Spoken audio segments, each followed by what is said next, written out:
Hello, welcome back to my channel. It's me, Abigail Grace, and today I'm sitting outside. I'm on my back porch. There's a greenhouse next to me, so that's what that is. But I've got a fiddle leaf behind me, and the weather is just so good.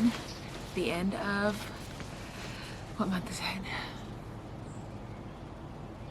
September. And we're doing a monthly reading wrap up, as we always do at the end of the month. I don't know if you can hear the birds, but I can. And this month was maybe a little slower than other months. I had a lot going on. I worked a lot. I had a wedding, which I vlogged, and that will hopefully be coming soon if I have time to edit it. But for now, we're gonna go with what I read this month. I read 5 books. One of them was on my Kindle, and we're gonna go ahead and I'll just give you the stars that I gave them and a little synopsis, and that will be what this monthly reading wrap up is. So to start, we read McBride Gets a Wife, which is like a Western themed romance. It's a rom-com, which is right up my alley. And I think this one is low on the spice, you guys. So if you're younger or if you don't like spice, this is the book for you. It's like closed door, implies that they're doing stuff, but you don't get explicit details. So if you don't like that, then this book is for you. If you don't like reading like sex scenes, read this one. The main character, Kit, has a younger sister who basically puts out an ad for a wife for him because she is the only girl of 4 brothers, and so she decides she needs another woman, and the only way to get that is obviously a wife. So she writes an ad for a wife, and through different circumstances, Maddie, the main female character, ends up there in their town in, I believe, Bucks Creek, Montana, as his wife. So it's kind of fun. There's like interesting characters, and this is the first in a series about all of the brothers. I think each brother is going to get their own book with them finding a wife, but this is the first one, and the other ones haven't come out yet. So I will probably be reading the next one when it comes out, but I gave this one 4 stars. It was very good. It wasn't so good that I was like, oh my god, 5 stars, like let me put it on a special place on my bookshelf, but it was still very good, so I gave it 4 stars. Next, I read The Vanishing Stair, which is the second book in the Truly Devious series. The first book, Truly Devious, I read last month for my book club, and there's 4 books that follow the same characters. 3 are the same case continued, because in the first one someone gets murdered and another person goes missing, and through the next 2 books it's her solving those and solving a like cold case that happened at the school that she goes to. She goes to like a school for gifted children, the Ellingham Academy, where a murder was committed, and she gets in on the basis that she's going to try and solve the murder. And so the next 2, The Vanishing Stair and The Hand on the Wall, are the continuation of that story, and there is a 4th one that has all the same characters, but it's a different mystery to be solved, and I have that one, but I haven't read it yet. I just read these 2 to finish out the crime and figure out who did it. These were really good. I gave them both 4 stars, as well as the Truly Devious one I gave 4 stars. I think the setting is amazing. The school is really cool. It gives like Hogwarts vibes, and I thought that was really well done. The characters are really cool, and well done as well. There was a few things that were, I don't know, maybe missing that would have made it really good. I don't know. it's just not a 5-star read for me, but it was 4 stars. They were very good. If you like mystery, these are definitely for you. They're also young adult, so no spice. There is a romance, but it's like not a main plot point. It's a side plot, so it has that in there for people who love romance. There is some sprinkled in. So those were 4 stars, and that finished out like the solving of that murder, as I said. And there's another, sorry, there was a bug. Ugh. Another book with the same characters that I'll probably read at some point, but we'll see. And then next I read Pride and Premeditation. This book was unexpected.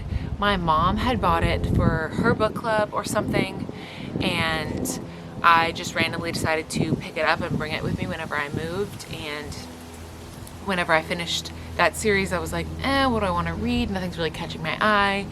And I had this one on my like TBR, because my physical TBR is really hard for me to get through, because of course if something catches my eye, I'm just going to buy it and read it, or get it on my Kindle and read it. So it's hard for me to get through my physical TBR, but I decided I wanted to actually pick something up from there and read it. So I read Pride and Premeditation, and it did not disappoint. It's a Jane Austen murder mystery. There's a whole bunch of them by the same author who rewrites classic Jane Austen Regency era novels as murder mysteries. And so this was obviously Pride and Prejudice, but rewritten as a murder mystery, and it was so good. Lizzie Bennet obviously is still the main character. Mr. Darcy's still in it. We still have a Wickham. We have Mr. Collins. All the main characters have the same personalities. It's a similar plot, but obviously it's not exactly the same. Like, Lizzie's wants to be a barrister or an attorney, and she's trying to solve the case, where Bingley is actually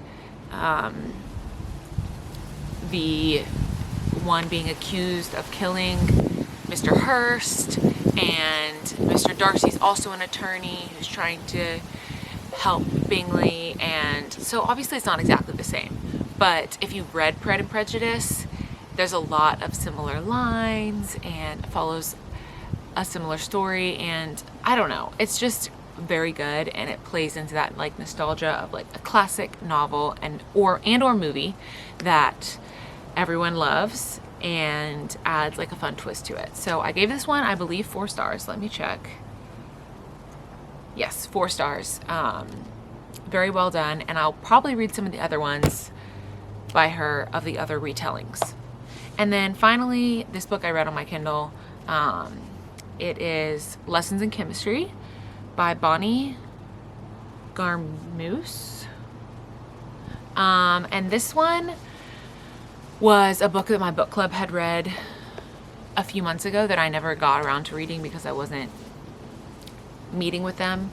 And I finally just decided, I might as well pick it up, like, because it had been on my mind. So I had it on my Kindle, and I really enjoyed this book.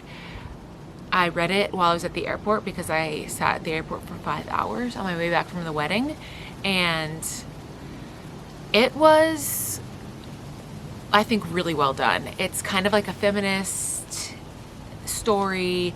There's kind of a romance, but that's not really the plot. It's only at the beginning, and then you move away from that. The way it's written is really good, of like different, you're seeing different characters, points of views, they're all mixed together, which I can see how would be kind of confusing, but I found it really interesting. And seeing, like, because the plots, you get all these different characters that overlap, but the main characters don't know.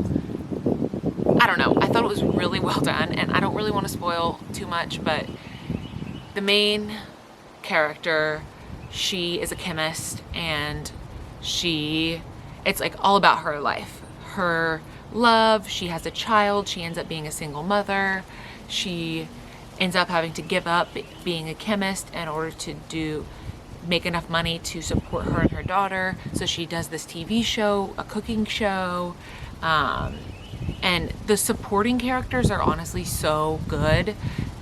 It's like, I say main character, but all the supporting characters, you're rooting for them too. Like, you want them to like have their happy endings as well. So I thought that was really well done, and I gave it 5 stars. So I don't know. And there's not really any spice. I recommend it to my mom. My mom, I think, is reading it right now. So it's a good book to recommend to your mom or your friends that don't like reading spice or really aren't into the rom-com, because this has a little bit of everything, I think. So I think it would be good for a lot of different people to recommend, and I loved it. So 5 stars for me, and I think they're making it into a movie or a TV show.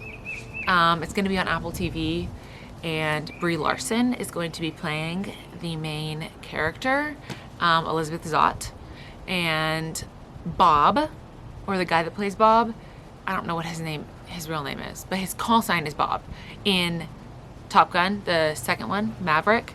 The guy that plays him, he is Calvin Evans, who is like the other like chemist main character guy. So I think it's going to be really good, and I'm excited. I will definitely be watching it. So if you're looking for something good to read, I would highly recommend that. I'm hopefully going to be reading some good fall spooky season books. Probably some mysteries and thrillers, because it's that time of year. Maybe I'll do a fall TBR of books that I'm wanting to read that are fall themed. Let me know if that would be something interesting. I've been watching a lot of those from other people because I'm trying to get inspired for what I should read.